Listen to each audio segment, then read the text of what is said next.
የሰው ልጆች ተፈጥሮ በለገሰቻቸው የመስህብ ስፍራዎች እንዲሁም በልምዱ በትውፊትና በባህሉ ያዳበራቸው ልምዶችን ሁሉ ወደ ሌላው ማህበረሰብ በማሸጋገር የሚያቀርበው ለግብይትም የሚሸጠው ዋነኛው ሀብት የቱሪስት መስህብ ወይም ደግሞ የቱሪዝም ሀብት ነው። በቱሪዝም ሀብት ውስጥ ብዙ የባህላዊ ክዋኔዎች እና ሌሎች ትውፊታዊ ነገሮች በሙሉ ለሽያጭ ይቀርባሉ። አንደኛው ከአንደኛው ማህበረሰብ ጋር የሚቆራኝበት አንደኛው የትስስር መንገድ ተደርጎ ይወሰድ እንጂ በኢኮኖሚ ውስጥም ትልቅ ድርሻ አለው። ዛሬ የምንገኝበት ይህ የሐዋሳ ሐይቅ ወይም ደግሞ የፍቅር ሐይቅ እያሉ የሚጠሩት ብዙ ጎብኚዎች አንዱ የቱሪስት መዳረሻ ስፍራ ነው። የዛሬው አዲስ ገበያ ዝግጅታችን ከአዲስ አበባ ወጣ ብሎ በሐዋሳ ላይ ከትሟል። ሐዋሳ ለምን መጣን? በተለይ የሲዳማ የቱሪዝም ሀብቶች ምን ይመስላሉ የሚሉ ሐሳቦችና በኢትዮጵያ ኢኮኖሚ ውስጥ ካለው ድርሻ አንፃር ምን አይነት ስራዎች እየተሰሩ ነው የሚሉ ሐሳቦችን እናነሳለን። የፕሮግራሙ አዘጋጅ አብርሃም ታደሰ ከቀረጻ ባለሙያዎቹ ጋር አብሬ ቆይታ አደርጋለሁ። አብረን እንቆይ።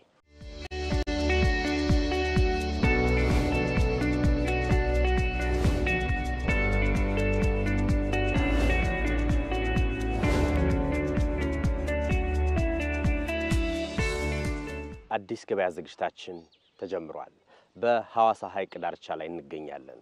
የዛሬው መነጋገሪያ ጉዳያችን የሲዳማ ክልል የቱሪዝም ሀብትና ጸጋዎች ምን ይመስላሉ፣ በኢትዮጵያ ኢኮኖሚ ውስጥ ትልቅ ትኩረት የተሰጠው የቱሪዝም ዘርፉ ምን ስራዎች እየተሰሩበት ነው፣ የሚጠበቀውን ግብ ለማሳካት የሚቻለው የሚሉ ሐሳቦችን እናነሳለን። እንግዶች አሉን። አቶ አበበ ማሪሞ የሲዳማ ክልል ባህል ቱሪዝምና ስፖርት ቢሮ ምክትል ቢሮ ኃላፊ ናቸው። አቶ ኢዮብ ግሻ የሐዋሳ ዩኒቨርሲቲ የሆቴልና ቱሪዝም ትምህርት ቤት መምህርና ተመራማሪ ናቸው።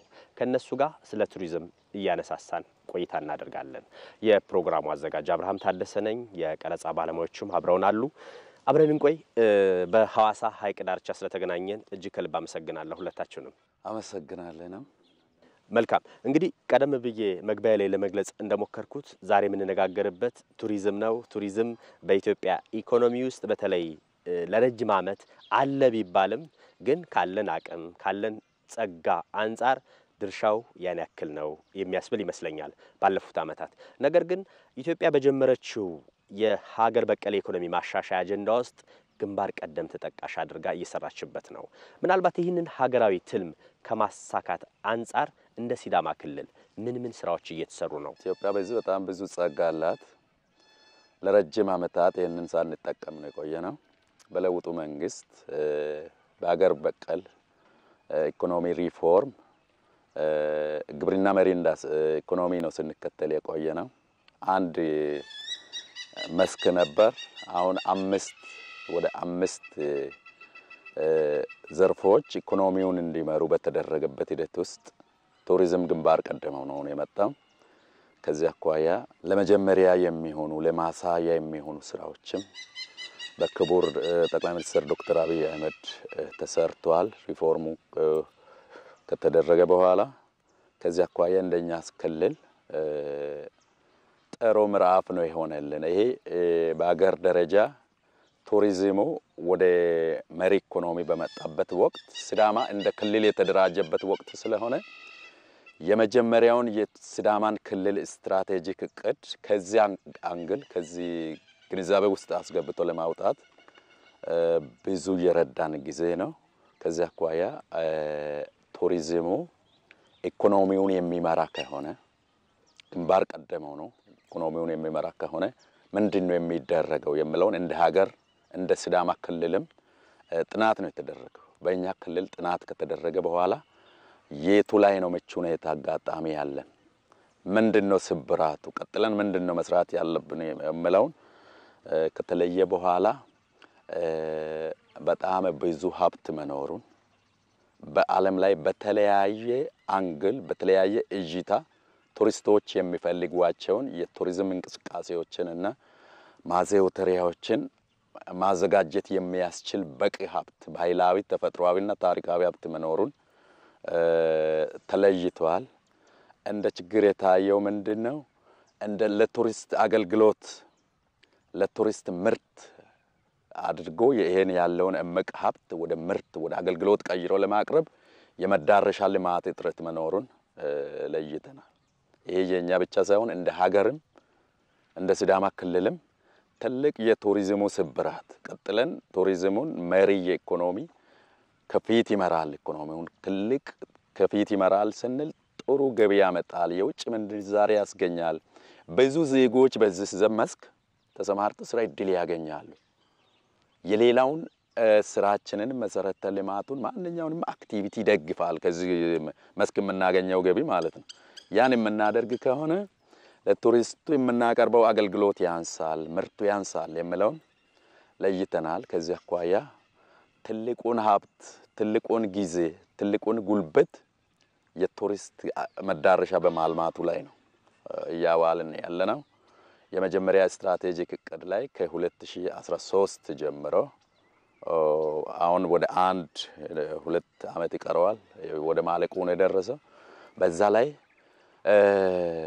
መዳረሻና አልማ የሚለውን ነው የሰራነው በነባሩ በቱሪዝሙ ገበያ እሴት ሰንሰለት ውስጥ በሲዳማ ክልል 3 እና 2 ቀን ነው አውሬጅ አማካይ ቱሪስቶች የሚቆዩት እሱን እጥፍ ለማሳደግ በሚረዳን ሁኔታ 6 እና ወደ 7 ቀን አማካይ ቱሪስቶች በሲዳማ ክልል ውስጥ እንዲቆዩ ማድረግ የሚያስችል የመዳረሻ ልማት ስራ ነው የጀመርነው እንደው የክልሉን እምቅ የቱሪዝም ሀብት አቅም ምን ያክል ነው የሚለውን ሐሳብ በደንብ በትምርቱም ዓለም ውስጥ ስላላችሁ የምታዩት ይመስለኛልና ምን ያክል አቅም አለው ማለት ይቻላል ሲዳማ ክልል እንደ ክልል ሲዳማ በጣም ሪች ከሆኑ አካባቢዎች አንዱ ነው ኢትዮጵያ ውስጥ ከሚገኙ የቱሪዝም ጸጋዎች ያሉበት በጣም ብዙ የተፈጥሮም ባህላዊም ማለት ነው ነገር ግን በእኛ ስኩል በፈረንጆቹ 2020 ላይ የተሰራ አንድ ጥናት እንደሚያመለክተው ምንድነው ጸጋዎች አሉ ግን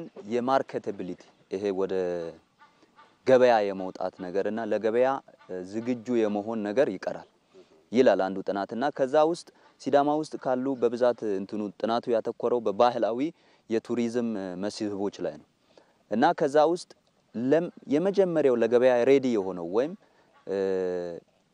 ለቱሪዝም ማርኬት የቀረበውና ቱሪስቶች በብዛት የሚያውቁት የሲዳማ አካባቢ ባህላዊ የቱሪዝም መስህብ ምንድነው የሚለውን ስናይ የመጀመሪያው ፊቼ ጫምባላላ በዓል የመጀመሪያው ጥናቱ የሚያሳየው ማለት ነው ቀጥሎ በሚገርም ሁኔታ ምንድነው ሃንፋላ የሚባል ባህላዊ የእርቅ ስነ ስርዓት የሚከናወንበት አካባቢ አለ በይርጋለም አካባቢ ማለት ነው እሱ በጥናቱ መሰረት ሁለተኛ ደረጃውን ይዛል ማለት ነው በሶስተኛነት ከባህላዊ የቱሪዝም መስህቦች ለገበያ ዝግጁ የሆነ ሀብት የትኛው ነው ብለን ስናይ ሶስተኛው የዚህ የእንሰት ዝግጅቱ ነው እንግዲህ እንደምታውቀው በጣም ድርቅን የሚቋቋም ፕላንት ስፒሺስ ወይም ለምግብነት የሚውል ድራውት ሬዚስታንት የሆነ የምግብ ተክል አለ እዚህ አካባቢ በእንሰት ይታወቃል አካባቢውና ይሄኛው የምግብ አይነት ሶስተኛውን ደረጃ ይዞ ይገኛል ማለት ነው ፖቴንሻሉ ላይ እስካሁን እንዳወራ ነው ምንም ጥርጣሬ የለውም ለምሳሌ ሐዋሳ ከተማን እንደ በ2015 የተሰራ አንድ ጥናት ምን ይላል በጣም የከተማ ይሄ አርባን ቱሪዝም ፖቴንሻል እንዳላት ያሳያል ሐዋሳ ከተማን እንግዲህ በጣም ተመራጭ ከሚያደርጓት ነገር አንዱ ይሄ የምንመለከተው ሐይቅ ነው ይሄ የምንመለከተው የሐዋሳ ሐይቅ እንግዲህ ከአዲስ አበባም ከሌሎች ቦታዎችም ሰዎች በብዛት ያዘወትራሉ ወደ ሐዋሳ ማለት ነው ዊኬንድ ላይ ዊኬንደርስ ወደዚህ ይመጣሉ በብዛትና የሐዋሳ ከተማ አንደኛው የቱሪዝም በተለይም የከተማ ቱሪዝም ፖቴንሻል ያለበትና የተለያዩ ኩነቶች የሚከናወኑበት ነው ለምሳሌ አንደኛው ቅድም የጠቀስኩት የሲዳማ ፊቼ ጫምባላላ በዓል ነው ሁለተኛው በየአመቱ የሚከበረው የቅዱስ ገብርኤል በዓል አሁን ደግሞ መንፈሳዊ በዓላት በጣም የቱሪስት መዳረሻ እየሆኑ ነው በጣም ስለዚህ እነዚህን አቅሞች እናያለን በሐዋሳ ከተማ ደረጃ ማለት ነው ሌላው የዚህ አካባቢ የሲዳማ ክልል በጣም እንግዲህ ይታወቃል በሚዲያም ከሚታወቁ ሀብቶች አንዱ የወንዶ ገነትና አካባቢው ላይ ያለው የዚህ የተፈጥሮ ውሃ ለመድኃኒትነት የሚውል ወይም ለመድኃኒትነት አገልግሎት ቱሪስቶች የሚጠቀሙበት ከተለያዩ በሽታዎች የአካባቢው ማህበረሰብ እንደሚያምነው የሚድኑበት ሪላክስ የሚያደርጉበት በአማካኝ የተለያዩ የመሰረተ ልማቶች ያሉበት የመዋኛ ገንዳዎች ምናምን ያሉበት አካባቢ ይጠቀሳል ከዚህ ቀጥሎ ማለት ነው። ሌላው ይርጋለምና አካባቢው ላይ ተመሳሳይ የዚህ የሆት ስፕሪንግ ቱሪዝም መዳረሻ ነው። ይርጋለምና አካባቢው ሎጆች አሉ እዛ አካባቢ አረጋሽ ሎጅ እና በብሌን ሎጅ የሚባሉ ሎጆች አሉ። ቱሪስቶች እዛ አካባቢ ያዘወትራሉ። እንግዲህ ከተፈጥሮ አንፃር ይሄንን ማየት እንችላለን። የዚህ የወንዶ ገነቱንና የዚህ የይርጋለሙን ማለት ነው። ሌላው እኔ እንደ በግሌ ማምነው ምንድነው ይሄ አካባቢ በጣም ትልቅ ፖቴንሻል አለው ብዬ ማምነው የግብርና ቱሪዝም እስካሁን ያልተሰራበት። የሲዳማ አካባቢ እንደምታወቀው በዚህ በቡናው ይታወቃል። የሲዳማ ቡና ኢትዮጵያ ውስጥ ኤክስፖርት ከሚደረጉ ጥራት ካላቸው ቡናዎች ውስጥ የሚመደብ ነውና ወደ አሁን አለታ ወንዶ አካባቢ በጣም ገበሬዎች ተደራጅተው የቡና ስራ ሲሰሩና የተለያዩ የሀገር ውስጥም ከሀገር ውጭ የመጡ ባለሀብቶች በዚህ ላይ ኢንቨስት አድርጎ እንደሚሰሩ መረጃዎች ያሳያል። ስለዚህ ይሄንን እንደ ሲዳማ የግብርና ቱሪዝምን ለይተን ሴግመንት አድርገን መስራት እንችላለን። ከግብርና ቱሪዝም አንፃር ኮፊ ቱሪዝም የሚለውን ኢንሰት ቱሪዝም የሚለውን ሴግመንት አድርገን መስራት እንደምንችል በብዛት የተሰሩ ጥናቶች እና የዚህ ቅድም እሱ አቶ አበበ እንዳነሱት መጀመሪያ የሪሶርስ ልየታ ላይ ብዙ ጥናቶችም አጠር ያሉ የአሰስመንት ምልከታዎች የሚያሳዩት ይሄንን ነውና ሲዳማ እንግዲህ ከባህላዊም ከተፈጥሯዊም አንፃር ከፍተኛ የሆነ የቱሪዝም አቅም ያለው አካባቢ ነው ማለት ነው። እንደው አቶ አበበ አሁን ካነሳነው አንፃር ብዙ ጸጋዎች አሉ ሲዳማ ላይ። አንደኛው አሁን ያለንበት ይሄኛው የሐዋሳ ሐይቅን ጨምሮ ሐዋሳ በዙሪያዋ ሐይቅ የተከበበች ናት። ሐይቁ አለ፣ ጸጋዎች አሉ፣ አሳው አለ፣ ሁሉም ሀብት ነው። ምናልባት ግን እንደው ኢኮኖሚ ነው የምንነጋገርበት ዋናው ትኩረታችንና ቱሪዝሙ ለክልሉ ኢኮኖሚ ያለው ድርሻ ምን ያክል ነው? ለምሳሌ አሁን ባለፈው ጊዜ በግማሽ አመቱ ምን ያክል ገቢ ታገኛላችሁ? በአመት ውስጥ ምን እቅድ አላችሁ? ለስንት ያክል ዜጎች የስራ እድል መፍጠር ይችላል ይህ ዘርፍ? በማይክሮ ኢኮኖሚ ውስጥ በክልሉ ቱሪዝሙ በቀጣይነት የሚሰራው እንዳለው ነው። በአሁኑ ጊዜ ራሱ ያለው ሚና ቀላል አይደለም። አጠቃላይ በቱሪዝሙ በየአመቱ የሚገኘውን ጊዜያዊ የስራ እድል ሳይጨምር ከ50 ሺህ በላይ ዜጎች በቋሚነት በዚህ ዘርፍ ተቀጥሮ ይኖራሉ ማለት ነው። ያ ማለት ምን ማለት ነው? አብዛኛውን ከ95% በላይ በሆቴሎች ሲዳማ ክልል ከ16 በላይ በኮከብ ውስጥ የታቀፉ ሆቴሎች አሉት። ከ30 በላይ ደግሞ አዳዲስ የሚገቡ አሉት። በኮከብ ደረጃ ይገባሉ ተብሎ የሚጠበቁ በእነዚህና ከትናንሽ ሬስቶራንቶች፣ ካፌ ቤቶች ጀምሮ ቋሚ የስራ እድል ከ50 ሺህ በላይ በዚህ አለ። በወንዶ ገነት፣ ይርጋለም፣ እዚያ ሐዋሳ ጀልባ ላይ ቱሪስቶቹን የሚያዝናኑ ቱሪስቶቹን ሎካል ጋይድ የሚያስጎበኙትን ጨምሮ በኢንተርፕራይዝ የተደራጁና የተቀጠሩ ናቸው። እነዚህ ወደ 50 ሺህ የሚሆኑ በዚህ ዘርፍ ያሉት። ግብርና ካልሆነ በቀር ቡና ካልሆነ በቀር ሌላ ዘርፍ ይሄን የሚወዳደረው የለም። እንደ ክልል በማይክሮ ኢኮኖሚ ትንተና ላይ የኛ የፕላኒንግ ቢሮ እየሰራ ስለሆነ ባለቀ ጊዜ አንደኛ ወይንም ሁለተኛ አካባቢ ይመጣል ተብሎ ይጠበቃል። ግብርና ለኢኮኖሚ እንደ ውርስ እንደ ኢትዮጵያ መሬት ይዞ አርሶ አደሩ ከሚሰራው በተጨማሪ ኢንዱስትሪ በስራ በመደበኛ ስራ ቅጥርና በሚሰራው ላይ ወደ አንደኛ ይመጣል ብለን ካልሆነም ሁለተኛ ይመጣል ብለን እንጠብቃለን። ገቢው ማወቅ አንችልም ወይም በቅድ ደረጃ ያለው በየአመቱ ይሄንን ክልል ከ3 ሚሊዮን በላይ ቱሪስቶች ይጎበኛሉ። እነዚህ ቱሪስቶች ጉዞአቸውን የሚጀምሩት የሚያሳርጉትም እዚያው ሐዋሳ ከተማ ነው። ሐዋሳ ከተማ በመኪና ይመጣል። ከአዲስ አበባ ከሌሎች ክልሎችም አየር መንገድ አለ። 3-4 በረራ ከአዲስ አበባ ሎካል የሀገር ውስጥ በረራ ሐዋሳ ይደረጋል። በዚህ 3 ሚሊዮን እና ከዚያ በላይ ቱሪስቶች ወደ ሲዳማ ክልል ይመጣሉ። አማካይ አመታዊ ገቢ ለቢዝነስ እና ለመንግስት ገቢ የሚሆነው አብዛኛው 99% ገቢ የሚገኘው ለቢዝነስ ነው። ቢዝነስ ማለት አስጎበኝ ድርጅቶች፣ ትራንስፖርቱ፣ ሆቴሎቹ፣ የአካባቢ አስጎበኞቹ ናቸው። ለነዚህ ከ2.5 ቢሊዮን በላይ አመታዊ ገቢ ይገኛል። በያዝነው በጀት አመት በ2017 በመጀመሪያው መንፈቅ አመት በ6 ወራት 1.5 ሚሊዮን ቱሪስቶች ሲዳማ ክልል ገብተዋል። በዚህም 1.3 ቢሊዮን የሚሆን ገቢ ተገኝቷል ማለት ነው። ከዚያ አኳያ ወደ ሲዳማ ክልል ቱሪስቶች ለመዝናኛ ቱሪዝም ይመጣሉ። ስፖርት ቱሪዝሙ ሲዳማ ክልል 2 ፕሪሚየር ሊግ ውስጥ ያሉ ክለቦች አሉት። የሲዳማ ቡናና የሐዋሳ ከነማ። ሐዋሳ ከተማ ላይ ይርጋለም አካባቢ ስፖርት ማዘውተሪያ ቦታዎች አሉ፣ ስታዲየሞች አሉ፣ ሆቴሎች አሉ። ከዚያ አኳያ የኢትዮጵያ ፕሪሚየር ሊግ ግማሹን ወይንም ሙሉ በሙሉ ሐዋሳ ከተማ ላይ የማይደረግበት ጊዜ የለም።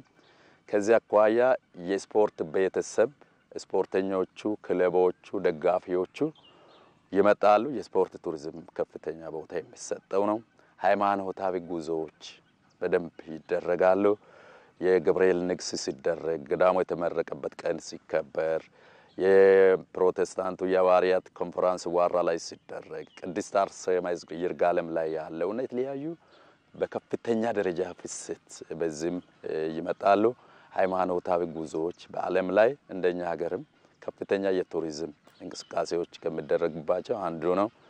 ሌላው ማይስ ቱሪዝም እንደ ሀገር ከአዲስ አበባ ከተማ ቀጥለው አዳማ ከተማ፣ ደብረ ዘይት ከተማ፣ ሐዋሳ ከተማ በሀገር ደረጃ የኮንፈረንስ ቱሪዝም የሚካሄድባቸው ቦታዎች ናቸው።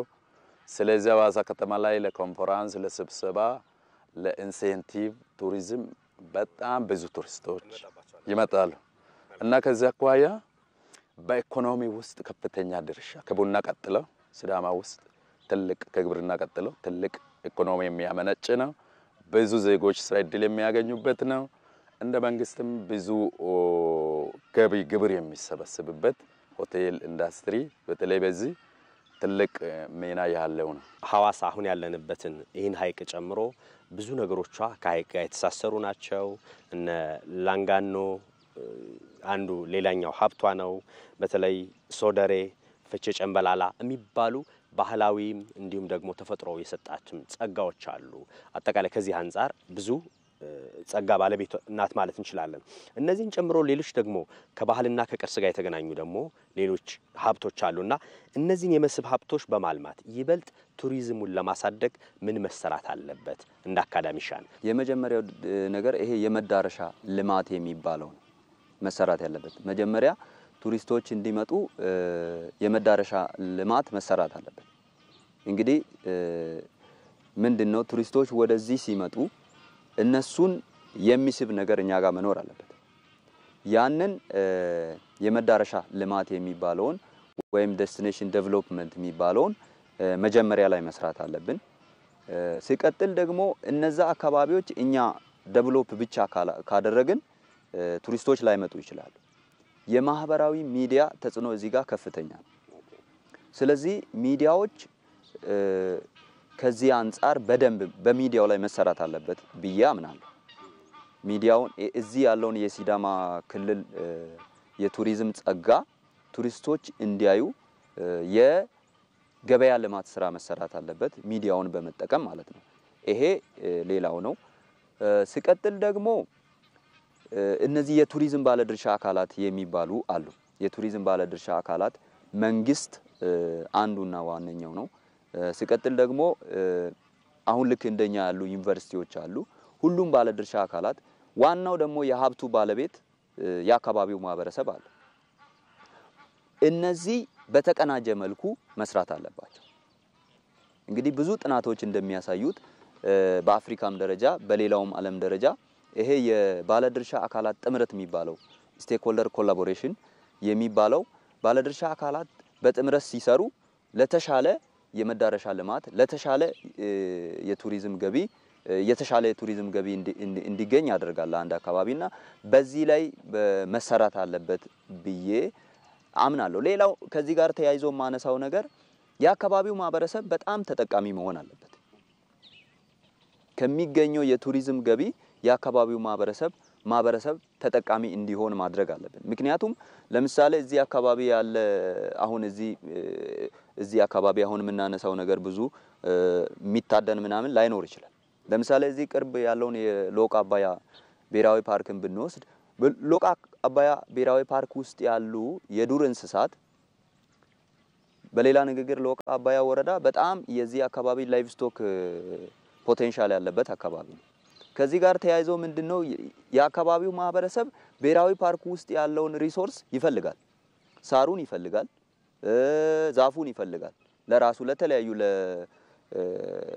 ለፍጆታም ሊሆን ይችላል ለተለያዩ ነገሮች ስለሚፈልግ የአካባቢው ማህበረሰብ ብሔራዊ ፓርኩን መጠበቅ ወይም ሌሎች የቱሪዝም ሀብቶችን መጠበቅ ካለብን የአካባቢውን ማህበረሰብ ከቱሪዝም በሚገኘው ገቢ ተሳታፊ እንዲሆን ተጠቃሚ እንዲሆን ማድረግ መቻል አለብን። ከዚህ አንፃር ክልሉ በዚህ መስራት አለበት። ምክንያቱም የራሴ ነው ብሎ የሚጠብቀው መቼ ነው? ከዛ ነገር ጥቅም ሲያገኝ። ይሄንን በግልጽ ብንሰራ የተሻለ የቱሪዝም መዳረሻ ይሆናል ብዬ ተስፋ አደርጋለሁ። ክልሉ እነዚህን ጸጋዎች ይበልጥ አሳድጎ ተጠቃሚ ለመሆን ምን ስራዎች እየሰራ ነው? ትልቁ የቱሪስት መዳረሻ ልማት ነው።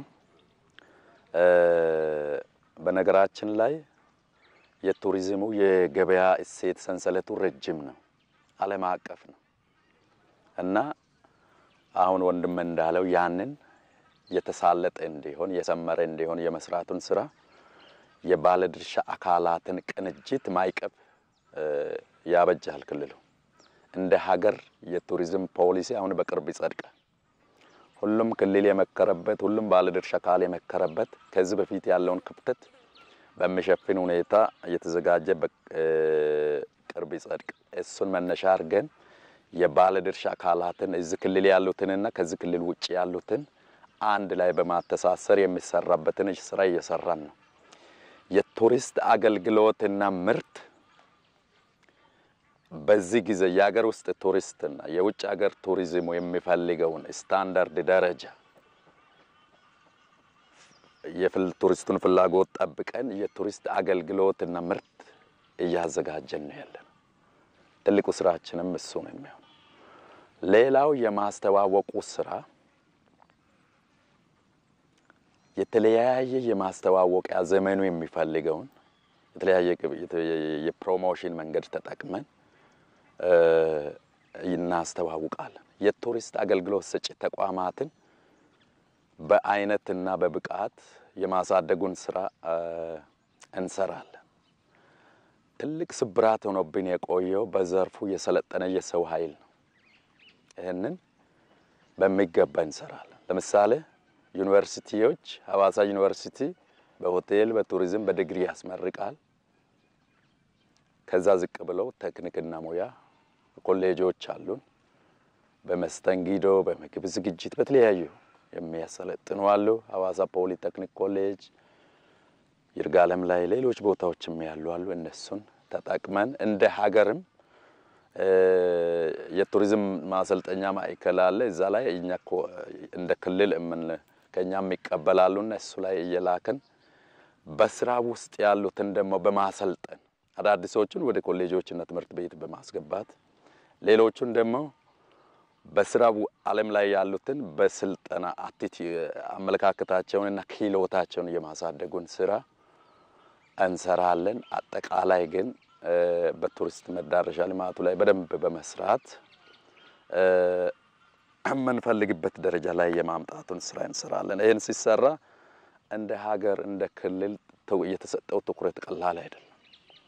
የዓለም ባንክ ከኛ ጋር እየሰራ ነው። በዚህ ጊዜ በኢትዮጵያ ውስጥ ያለውን የቱሪዝሙን ሪሶርስ ሀብቱን ማፕ እናድርግ ተብሎ የፌዴራል ቱሪዝም ሚኒስቴር በፌዴራል ጠቅላይ ሚኒስትር ሞቲቭ ከዓለም ባንክ ጋር ሀብት ልየታ እየተሰራ እንደ ኢትዮጵያ እኛ ካለን ሰላም ካለን ምቹ አጋጣሚ የተነሳ መጀመሪያ ሲዳማ ክልል ይሰራና ፒሎቱ ከዛ ተሞክሮ ወደ ሁሉም ክልል ይሰፋል ተብሎ በዓለም ባንክ በዚህ ጊዜ አሁን ባለንበት ሰዓት ላለፉት 5-6 ወራት ተጀምሮ ሪሶርሱ እየተሰራ ነው። ሁሉም ሀብት ሁሉም ሪሶርስ ጎግል ማፕ ላይ ሆነው በየትኛውም ዓለም ላይ ያለው የቱሪዝም አገልግሎት የሚሸጥ ካምፓኒ በየትኛውም አካባቢ ያለው ቱሪስት በቀላሉ ማየት የሚችልበት ሁኔታ እየተመቻቸ ነው ያለው። በተለይ ከሌላ ኢንዱስትሪ በተለየ የቱሪዝሙ ኢንዱስትሪ የገበያ እሴት ሰንሰለቱ በጣም ብዙ ተዋናዮች የሚሳተፉበት በቁጥር ብዙ ከዓለም እስከ አሁን ወንድመን ካለው ድረስ እስከዚህ አሁን ለምሳሌ ሐይቋ አጠገብ ያለው ማይበረሰብ ጀምሮ እስከ ጀርመን ላይ አሜሪካ ላይ ጣሊያን ቁጭ ብሎ ቱሩን እስከሚሸጠው ካምፓኒ ድረስ ትስስሩ ሰፊና ረጅም ነው። በዚያም ልክ ውስብስብ ነው። እነን የሰመረ የተሳለጠ እንዲሆን እየሰራን ነው ያለነው። ብዙ መዳረሻዎች መልማት ስራው ላይ ቱሪስቶች የሚደርሱበት ቦታ ላይ የሚሆኑ እንቅስቃሴዎች ላይ ማተኮር አለ። በአንጻሩ ግን ቱሪዝም ከዛ የተለየ ብዙ ቀደም ራሱ ሲያነሳው እንደነበረው ሰንሰለቱ ረጅም ነው፣ ሁሉንም ያገናኘው። አንደኛው መሰረታዊ ነገር ተደርጎ የሚታሰበው በዘርፉ የሰለጠነ የሰው ኃይል አለ የለም የሚል ትልቅ ጥያቄ ይነሳል። ለምሳሌ ቅድም አስጎብኚዎች አካባቢ ያሉ ማህበረሰብ ቋንቋውን እስካልተናገሩ ድረስ እንዴት መጠቀም ይችላሉ በተለይ የውጭ ቱሪስቶች ሲመጡ ተብሎ ትልቅ ጥያቄ ይነሳል። በአስጎብኝና በቋንቋ አስተርጓሚ በኩል ትልቅ ክፍተት እንዳለ ይነሳል። ግን አዳዲስ ደግሞ እንዲህ አይነት ባለሙያዎችን የሚያወጡ ደግሞ ኢንስቲትዩቶች ተቋማት አሉን። በተለይ ፌደራል አካባቢ ያሉት እንደዛ ቃለው የከፍተኛ ትምህርት ተቋማት ከዚህ አንፃር ምን ስራዎች እየሰሩ ነው? ምን ይጠበቅባቸዋል? ቱሪስቶች ከውጭ ሲመጡ ከተለያየ ከዚህ ከዌስት ሊሆን ይችላል ከኢስት ከብዙ ቦታ ነው የሚመጡትና ቋንቋውን በተመለከተ ዩኒቨርሲቲዎች ምን ይሰራሉ የሚለውን አሁን እንደኛ ዩኒቨርሲቲ ምንድነው የሚሰራው? ሆቴል አንድ ፕሮግራም ነው፣ ራሱን የቻለ ፕሮግራም ነው። ቱሪዝም ደግሞ አንድ ፕሮግራም ነው። በዛ ውስጥ እንግዲህ ካሉ ቋንቋዎች ለይተን ሁሉ የሐዋሳ ዩኒቨርሲቲ ሚዲየም ኦፍ ኢንስትራክሽን እንግሊዘኛ ስለሆነ ከእንግሊዘኛው በተለየ ሐዋሳ ዩኒቨርሲቲ እየሰራ ያለው በፍሬንች ቋንቋ ነው። በፍሬንች ቋንቋ ለምሳሌ የኛ ተማሪዎች ፍሬንች 1 ፍሬንች 2 ብሎ ሁለት ኮርሶችን ይወስዳሉ። የቱሪዝምም የሆቴልም ተማሪዎች ማለት ነው። ይሄ ለምንድነው እንግዲህ እንግሊዘኛ ሚዲየም ኦፍ ኢንስትራክሽን ከሆነ ከዩኒቨርሲቲ የሚመረቁ ተማሪዎች የእንግሊዘኛ ኮሚኒኬሽን ስኪል ይኖራቸዋል። ግን በብዛት የምንቸገርበት ጉዳይ ይሄ የፖርቹጊስ እና የፍሬንች ባክግራውንድ ያላቸው ቱሪስቶች ወደ ሀገር ውስጥ ሲመጡ ነው ብሎ ዩኒቨርሲቲው ምን እያደረገ ነው? እንደውም አሁን በዚህ አመት ወደፊት እንግዲህ ቀጣይ አመት ሐዋሳ ዩኒቨርሲቲ ልክ እንደ አዲስ አበባ ዩኒቨርሲቲ ኦቶኖመስ እንደሚሆን አሁን ላይ ቅድመ ዝግጅቶች እየተደረጉ ነው። ከዚህ አንድ አካል ሆኖ የፍሬንች ቋንቋ ኤክሰለንስ ሴንተር ተብሎ ለብቻ ማለት ነው እዚህ ለሆቴልና ቱሪዝም ተማሪዎች ከሚሰጠው ኮርስ ውጪ እነዚህ አጭር ኮርሶች ወይም 1-2 ስለሆኑ ሙሉ በሙሉ ተማሪዎቹን ብቁ ያደርጋሉ ማለት አይቻልም። ከዛ የተነሳ ዩኒቨርሲቲው ምን እያደረገ ነው? ከፍሬንች ኤምባሲ ጋር በመነጋገር አሁን የባለሙያ ቅጥርና አንዳንድ ነገሮችን እየጨረሰ ነው የፍሬንች ቋንቋ ማዕከል ለመፍጠር ማለት ነው። ሌላው አሁን ዓለም ላይ ያለውን የቱሪዝም እንትን ካየን ፓራዳይሙ ወደ ኢስት ሽፍት እያደረገ ነው። የኤዥያን ሀገራት በተለይ ከኢትዮጵያ ከቻይና ጋር ካላት ግንኙነት የተነሳ ቻይናውያን እዚህ ሀገር እየበዙ ነው። ያንን ማርኬት በማየት ደግሞ ዩኒቨርሲቲው የቻይኒስ ላንጉዌጅ ክላስ ኮንፊሸስ ክላስ በማለት ሐዋሳ ዩኒቨርሲቲ እየሰራበት ይገኛል። ስለዚህ በማስታወቂያ ተማሪዎች አጫጭር ስልጠናዎችን በመውሰድ ራሳቸውን ብቁ እንዲያደርጉ እኛም መምህራን ከዚህ ረገድ ተማሪዎችን እያበረታታን እንገኛለን። ሆኖም አሁን ላይ የተሰራው ስራ እዚህ የአስጎበኞችን የቋንቋ ክህሎት ለመጨመር በቂ ነው ማለት አይቻልም። ስለዚህ አንተ እንዳነሳው አዲስ አበባ ያሉ እዚህም ያሉ የቋንቋ ማዕከላት አሉ፣ የግል የቋንቋ ማዕከላት። ስለዚህ ተማሪዎች እዛ በመሄድ ሙሉ በሙሉ ዩኒቨርሲቲው በዚህ በመማር ማስተማር ስራው ላይ ስለሆነ ትኩረቱን የሚያደርገው እነዚህ አጫጭር ኮርሶች እነሱን ብቁ ያደርጋሉ ማለት ስለማይቻል ምንድነው መደረግ ያለበት ብዬ ማምነው አጫጭር ስልጠናዎችን ተማሪዎች በመውሰድ ወደዚህ ደግሞ ወደ አስጎበኝነቱ ስራ የሚመጡ ከሆነ የቋንቋ ስኪላቸው ያድጋል ብዬ አምናለሁ። ቅድም መዳረሻዎቹ ሌሎች ዝግጅቶች ሁሉ እንዳሉ ነው። ቱሪዝም ባለው ባህሪ አንዱ ካንዱ ጋር ተሰስራለሁ። ለምሳሌ አንደኛው መሰረታዊ ነገር ተደርጎ የሚነሳው እንደ ኢትዮጵያ ምቹ ወይም ደግሞ ሰላማዊ አካባቢን መፍጠር አንዱ ትልቁ ጥያቄ ነው። ቱሪስት መዳረሻ ሰርቻለሁ፣ ግን በየት መንገድ አልፎት እዛ ላይ መሄድ ይችላል? እዛ ቦታ ደርሶስ ሪሊ ምቾት ይሰማዋል ወይ? ደህንነቱ የተጠበቀ ነው ወይ የሚል ሐሳቦች ይነሳሉ። እንደ ሲዳማ ክልል ያለው የሰላምና የደህንነት ጉዳይ እንዴት ይታያል? ምን አይነት ሁኔታ ላይ ነው ያለው? ትልቁ የቱሪዝሙ ተስፋውም ሰላማችን ነው። እንደ ሲዳማ ክልል ምንድነው መልካም አጋጣሚው ለቱሪዝም ኢንዱስትሪ ስንል ትልቁ ሰላም ነው ያለው፣ ሰላም ነው። ቱሪዝሙ ፍጹም ሰላም ይፈልጋል እና በከፍተኛ ደረጃ የሀገር ውስጥ ቱሪዝም እንቅስቃሴ የነበረው ክልሉ ሰላማዊ ስለሆነ ነው። በነገራችን ላይ ረጅም የቱሪዝሙ ሰንሰለት ላይ ቀጠናዊ ሰላም ጭምር የራሱ የሆነ ሚና አለው። አሁን ለምሳሌ በእኛ ክልል የሀገር ውስጥ ቱሪዝም ቁጥሩ በጣም በብዙ እጥፍ ነው የጨመረው። የውጭ ሀገር ቱሪስት ቁጥሩ ውስን ነው። ካለው ፖቴንሻልና በተለይ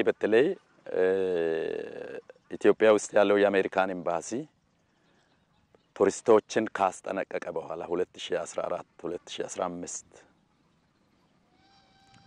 ነጮቹ ቁጥር ቀንሰው አሁን ግን በጣም እየጨመረ ነው ያለው። አሁን በዚህ ጊዜ የበጋ ወራት ኢትዮጵያ ውስጥ የበጋ ወራት አብዛኛው የአውሮፓ ቱሪስት ወደዚህ የሚመጣበት ጊዜ ስለሆነ በከፍተኛ ቁጥር አለው እዚህና በመጠኑ ቀንሶ እያደገ ነው ያለው የውጭ ሀገር ቱሪዝም።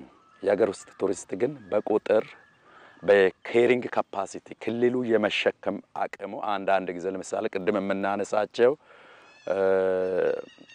መንግስታዊና ህዝባዊ በዓላት፣ የስፖርት ሻምፒዮናዎች፣ የገብርኤል ክብረ በዓል እንደዛ በሚከበርበት ጊዜ አልጋ እስከ ማለቅ ጭምር ከተማ ውስጥ ይደርሳል። ያ ማለት የመዳረሻው የመሸከም አቅሙ በላይ ገበያ ሲመጣ ማለት ነው እና ይሄ አለና ሰላሙ አንደኛ ደረጃ እንደኛ ክልል ትልቅ ትኩረት ሰጥቶ ነው በሰላም ላይ የሚሰራው። በዚህም ሰላም ሰፍኗል። ክልል ሆነን ከተደራጀን በኋላ በጣም ሰላማዊ ክልል ነው። ሲዳማ ክልል ብቻ ሰላም ስለሆነ ቱሪዝሙ ግን ማደግ ይችላል ወይ? አይችልም። ሁሉም እንደ ኢትዮጵያ እንደ ሀገር አይደለም። እንደ ኢትዮጵያ ኬንያ ስትረበሽ፣ ታንዛኒያ ላይ ሶማሊያ ላይ የሚኖረው ተጽዕኖ ቱሪዝማችንን ተጽዕኖ ውስጥ ያሳድራል። እንደ ሀገር ሰላም ስንሆን ነው ቱሪዝሙን ማሰብ የምንችለው። ቱሪስት ትንሽ ኮሽታ አይፈልግም። ትንሽ ኮሽታ እና አንደኛ ደረጃ ሰላሙ መስፈን አለበት። ሁለተኛ ደረጃ እኛ ሀገር ላይ ያለው ምንድነው? ካለው ችግር በላይም በሚዲያ ስለሚወራ ያለው ችግር ራሱ ስለሚነገድ ያንዱ ስቃይ ያንዱ ችግር ሌላው በዩቲዩብ ሰርቶ በቲክቶክ ሰርቶ በላይክ ሳንቲም የሚያገኝበት ስለሆነ በጣም ከፍ ብሎ ስለሚወራ በቱሪዝሙ ላይ ትልቅ ተጽዕኖ እያሳደረብን ነው ያለው። እንደ ሀገር ሰላም ሲሆን ነው ቱሪዝሙ ከአምስቱ ኢንዱስትሪዎች ባይዘው ከኬንያ በላይ ሀብት እስካለን ድረስ ቱሪዝሙ አንደኛ ገቢ የሚያመነጭ ዘርፍ የማይሆንበት ምክንያት የለም። ኢትዮጵያ ውስጥ ኢትዮጵያ ተዝቆ የሚያልቅ ሀብት አለ ከቱሪዝሙ እናገኝ። ይሄ ሁሉ ግን እውን የሚሆነው ሰላም ሲሆን ነውና ሲዳማ ሰላም ብቻ ስለሆነ ሳይሆን ሌላ ቦታ የሚሰማው ኮሽታም እኛን ተጽዕኖ ያደርጋል አድርጎንብንም ያውቃል እና ከዛ አኳያ አጠቃላይ ክልሉ በጣም ሰላማዊ ነው። ቱሪስቶች በማታ በቀን እንቀሳቀሳሉ፣ በገጠሩም በከተማም። ከፍ ሲል ግን እንደ ሀገር ሰላም ስንሆን በሀገር ውስጥ ቱሪዝሙ እንጂ ኢንተርናሽናል ቱሪዝሙ ኢትዮጵያ ብሎ ነው የሚያውቀን። ከዛ አኳያ እንደ ሀገር እንደ ዜጋም እንደ ተማረ ሰውም እንደ መንግስትም እንደ ማንም በከፍተኛ ደረጃ ላይ ሰላማችን ትኩረት ስንሰጥና ሀገሪቱ ስሟ በፊት የነበረን ሰላም ለኛ ብቻ ሳይሆን ለሌሎች ጭምር ሰላም የምናመጣ ለሌሎቹ ሰላም የምንዘምት ለሌሎቹ ሰላም አሪያ እንደምንሆን እንደ በፊቱ ስማችን ስንሆን ነው ቱሪዝሙ የሚመጣው እና ሰላም ሚናው ቀላል አይደለም። አንደኛው ትኩረት የምናደርግባት ሲዳማ እንደ ክልል እንመልከት እንጂ ሐዋሳ ነች። ሐዋሳ ቅድም አቶ አበበ ሲያነሱት እንደነበረው በመሰረታዊነት ማይስ ቱሪዝም እንደ አዳማ፣ ቢሾፍቱ ከዛ ቀጥሎ ሐዋሳ ሶስቱ በጣም ተመራጭ ከተሞች ተደርገዋል። የዊኬንድ መናፈሻ ወይም ደግሞ የረፍት ቀን መዝናኛ ሁና ትጠቀሳለች። ብዙ ጊዜ የከተማዋ መልክ ስንመለከተው የዛ አይነት ባህሪ ያላት ትመስላለች። ምንድነው ተመራጭ ያደረጋት? የተሰራ ስራ ስላለ ወይስ ተፈጥሮ ጥሩ ስለሆነ ብቻ? እንደ አካዳሚሻን ገለልተኛ ሆነ እንነጋገር። አንድ አካባቢ የተፈጥሮ ጸጋ ስላለው ብቻ ተመራጭ ይሆናል ማለት አይደለም። እሴት ካልተጨመረበት ግን አሁን ለምሳሌ ከዚህ ከማይስ ቱሪዝም ወይም ከኮንፈረንስ ቱሪዝም አንፃር ካየን አንደኛው ያነሳው እንግዲህ ኮንፈረንስ ቱሪዝም ነው። ሁለተኛው ደግሞ የዊኬንድ ይሄ የሌጀር ቱሪዝም የምንለው ማለት ነው። የኮንፈረንስ ቱሪዝሙ ፓርት በእኛ እንግዲህ ቢዝነስ ቱሪዝም በመባል ነው የሚታወቀው እና ሐዋሳን ምንድነው ተመራጭ ያደረጋት የሚለው አንደኛው ሐዋሳን ተመራጭ የሚያደርጋት የመጀመሪያው ነገር ከአዲስ አበባ ያላት ዲስታንስ ነው። 275 ኪሎ ሜትር ነው ከአዲስ አበባ ሐዋሳ። ሌላው ምንድነው ሐዋሳን ተመራጭ የሚያደርጋት ለምሳሌ እዚህ ኤርፖርት አለ፣ ኢንተርናሽናል ኤርፖርት ማለት ነው። ኢንተርናሽናል ኤርፖርት አለ። አሁን እንደውም ከበፊቱ የዶሜስቲክ ፍላይቱ ቁጥር እየጨመረ ነው። 4 ጊዜ የሚኖርበት ጊዜ ፍላይት የሚኖርበት ቀን አለ በሳምንት ውስጥ ማለት ነው። 3 ጊዜ ከዚህ በፊት 2 ጊዜ ብቻ ነበር። አሁን ያለው የፍላይት ቁጥር ጨምሯል። ከትራንስፖርቴሽን አንፃር ሐዋሳ ከአዲስ አበባ ያላት ዲስታንስ ተመራጭ ያደርጋታል ብዬ አስባለሁ። ሌላው ከተፈጥሮ አንፃር እንግዲህ ኢሜጅ አለ። አንድ አካባቢ ዝም ብሎ አይደለም እንትን የሚባለውና ሐዋሳ በተደጋጋሚ እንግዲህ በከተሞች ውድድር በጣም ውብ ከተማ እንደሆነች ጽዱ ከተማ እንደሆነች ተሸልማ አልፋለች ከዚህ በፊት። ይሄ ምን አይነት ነገር ነው ያሳደረው? በእንግዲህ በቱሪስቶች ወይም ወደዚህ በሚመጡ ለኮንፈረንስም ለስብሰባም ሐዋሳን በሚመርጡ ቱሪስቶች ከዶሜስቲክም ከኢንተርናሽናል አንፃር ምንድነው ያሳደረው? አምሯቸው ውስጥ ሐዋሳ በተፈጥሮ ምቹ የሆነች ጽዱ የሆነች ከተማ እንደሆነ ተደርጎ የተሳለ ስዕል አለ። ያ ምንድነው ሐዋሳ ለኮንፈረንስ ቱሪዝም ምቹ እንድትሆን ያደርጋታል ማለት ነው። ሌላው ደግሞ ይሄ ሐይቅ አካባቢ ስለሆነ አሁንም የዚህን ቶታሊ የሐዋሳን ኢሜጅ የሚቀይረው ሐይቁ። ሰው ምን ያስባል? ሐይቁ አካባቢ ያለውን ኢንቫይሮንመንት ሐይቁ አካባቢ ያለውን አትራክሽን ይፈልጋል። አሳውን ጨምሮ ቪውን ጨምሮ ሁሉን ነገር ስለሚፈልግ ከዚህ ከአዲስ አበባ ካላት ዲስታንስና ከሐይቁ አንፃር ተመራጭ ትሆናለች ማለት ነው። ከእሴት አንፃር ከተመለከትን ግን በጣም ብዙ መሰራት ያለባቸው ስራዎች አሉ። ብዙ ይቀርናል እስካሁን ማለት ነው።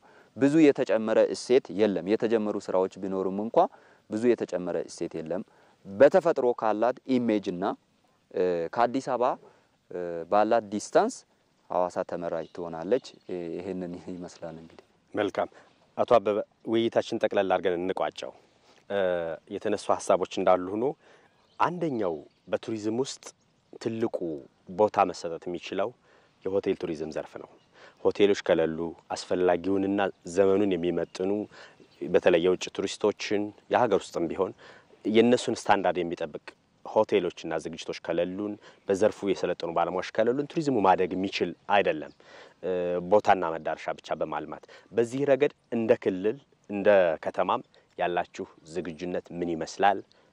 በመጨረሻ እንደው ጎብኚዎች ደግሞ ወደዚህ መጣው እንዲጎበኙም መልእክት ማስተላለፍ ትችላለህ? የመጀመሪያው ጥያቄ ላይ ትኩረት አድርግ። እንግዳ ተቀባይ ነን ስንል እንደ ክልል ህዝቡ አይደለም ወጥቶ እንግዳ የሚቀበለው ወይንም የክልሉ መንግስት አይደለም ሆቴሎቻችን ናቸው ገጽታችንን የሚያሳድጉት የቱሪስት እርካታ በክልላችን ይሄን ደረጃ ደርሷል ስንል እንግዳ የመቀበል አቅማችን ይሄን ነው ስንል ሆቴሎቻችንን ማለት ነው አሁን ባለው ደረጃ ወደ 16 የሚሆኑ ኮከብ ደረጃ ያሉ አሉ ከ1 እስከ 4 ኮከብ 5 ኮከብ የለንም በዚህ አመት ወደ መሰነ ወደ 2018 ላይ መስከረም የሚመረቁ 5 ኮከብ የሚደርሱ አሉ አዳዲስ ምደባ ተደርጎ ደግሞ የሚገቡ ወደ 30 የሚሆኑ የተለዩ አሉ ከዚህ አኳያ ባለው አንጻራዊ ጥሩ የቱሪስት አገልግሎት ሰጪ ተቋማት አሉ ብለን እንወስዳለን እንደ ሀገር ክልሉ ላይ ማለት ነው ካለን ሀብትና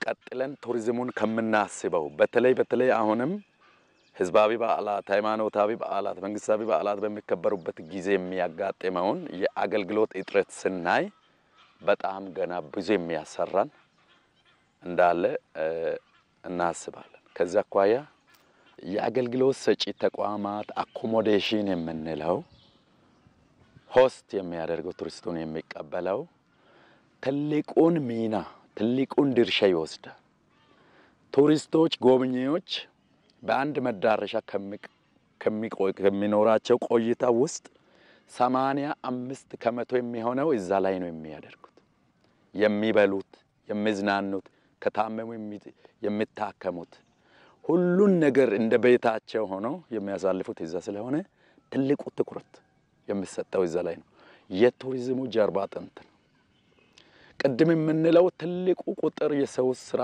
እድል ትልቁ ገቢ የሚሰበሰበውም እዛ ላይ ነው ስለዚህ እንደ ሀገር እንደ ሲዳማ ክልል በዚህ ትኩረት ይደረጋል በሐዋሳ ከተማ በጣም በቁጥር ብዙ የሆኑ የቱሪስት አገልግሎት ሰጪ ተቋማት አሉ እስካሁን ባለ 5 ኮከብ የለንም በክልሉ በቀጣይነት በ6 ወር በአመት በሚመረቁት ውስጥ ባለ 5 ኮከብ ሆቴሎች ይፈጠራል ሸራተንን ጨምረው ሂልተን ቦታ ወስዶ ግንባታ ውስጥ ያሉ አሉ በሐዋሳ ከተማ ሎጂዎች ሪዞርቶች የተለያዩ የተጀመሩ አሉ በክልሉ ስትራቴጂ ሐዋሳ ከተማና ዙሪያው ሐዋሳ ሐይቅና ዙሪያው በሙሉ የቱሪዝም ኢንቨስትመንት ክላስተር ነው የሚሆነው ምክንያቱም በአይነቱ ሐዋሳ ከተማ ሐዋሳ ሐይቅ አጠገቡ ላይ ፋብሪካ ሌላ ነገር አሰራ እንደዛ አይነት ነገሮች ስለሚሰሩ ካፍቴሪያዎች ሆቴሎች ሪዞርቶች ስለሚሰሩ ከዚህ ወጣ ባለ ግን ሐዋሳ ከተማ ላይ ሁሉም ባለሀብት የውጭ ሀገር የሀገር ውስጥ ይፈልጋል ከሐዋሳ ከተማ ሲወጣ ግን አንዳንድ በጣም ሪሞት ሩቅ የሆኑ አካባቢዎች ላይ ለምሳሌ ሎካባያ ብሔራዊ ፓርክ ውስጥ መንግስት ራሱ የክልሉ መንግስት ሎጅ እየገነባ ነው ገረምባ ተራራ ላይ መንግስት ራሱ ሪዞርት እየገነባ ነው በአሁኑ በአዲሱ በቱሪዝሙ እይታ በሀገራዊውና በክልላዊ የግሉ ባለሀብት የማይደርስበት ላይ መንግስት ራሱ ይገነባል ባለሀብቱ የሚፈልግበት ላይ ለባለሀብቱ በተለይ 99% ለባለሀብቱ በመስጠት ነው የሚለማውና ይህን በማድረግ እየሰራን ነው ያለነው ለቱሪዝም ኢንቨስትመንት የሚሆን ትልቅ ፖቴንሻል አለን ትልቅ ቦታ አለን ብዙ ባለሀብቶች እንዲመጡ እንፈልጋለን እንጋብዛለን በዚህ አጋጣሚ በሲዳማ ክልል በቱሪዝም ኢንቨስትመንት ላይ በብዙ ቱሪዝሙ ቢዝነስ ላይ ግንባታ በማድረግ ሎጅ ሪዞርት በመገንባት ቱር ኦፕሬሽኖቹን ፓኬጆቹን በማስገባት ስሩ በአጠቃላይ የሲዳማ ክልል ውብ ነው ሐዋሳ ከተማ ስትመጡ የማታገኙት አገልግሎት የለም ሐዋሳ ከተማ በመምጣት ሲዳማ ክልል በመምጣት እንድትጎበኙ መልካም ጊዜ እንድታሳልፉ ጋብዛችኋለሁ ክልሉ በክልሉ ያሉ አገልግሎት ሰጪ ተቋማት ሆቴሎች አስጎበኞች ሁሉ እጃቸውን ከፍተው ይጠብቋቸዋል አመሰግናለሁ መልካም አቶ አበበ ማሪሞ የሲዳማ ክልል ባህል ቱሪዝምና ስፖርት ቢሮ ምክትል ቢሮ ኃላፊ አቶ ኢዮብ ግሻ የሐዋሳ ዩኒቨርሲቲ የሆቴልና ቱሪዝም ትምህርት ቤት መምህርና ተመራማሪ በሲዳማ ክልል ያለውን የቱሪዝም እንቅስቃሴ አስመልክቶ በተለይ በሀገር ኢኮኖሚ ውስጥ ያለውን ድርሻ ለማሳደግ እንደ ሲዳማ ክልል ምን ስራዎች እየተሰሩ ነው፣ ከአካዳሚ ፐርስፔክቲቭ ደግሞ ምንድን ነገሮች ይጠበቃሉ የሚሉ ሀሳቦችንም ጠቅለል አድርገን ያረንሳንበት ቆይታ እንደሆነ ተስፋ አድርጋለሁ። ለነበረም ቆይታ ከልብ አመሰግናለሁ። እኛም እናመሰግናለን። መልካም ክቡራን ተመልካቾቻችን፣ ሳምንታዊው የአዲስ ገበያ ዝግጅታችን በዚህ በሐዋሳ ሐይቅ ዳርቻ ላይ የተከታተላችሁትን በሚመስል መልኩ ተጠናቀቀ። ሳምንት በተለየ ርዕሰ ጉዳይ በተመሳሳይ ሰዓት በዋናው ስቱዲዮ እስከምንገናኝ በያላችሁበት ጤና ይስጥልን።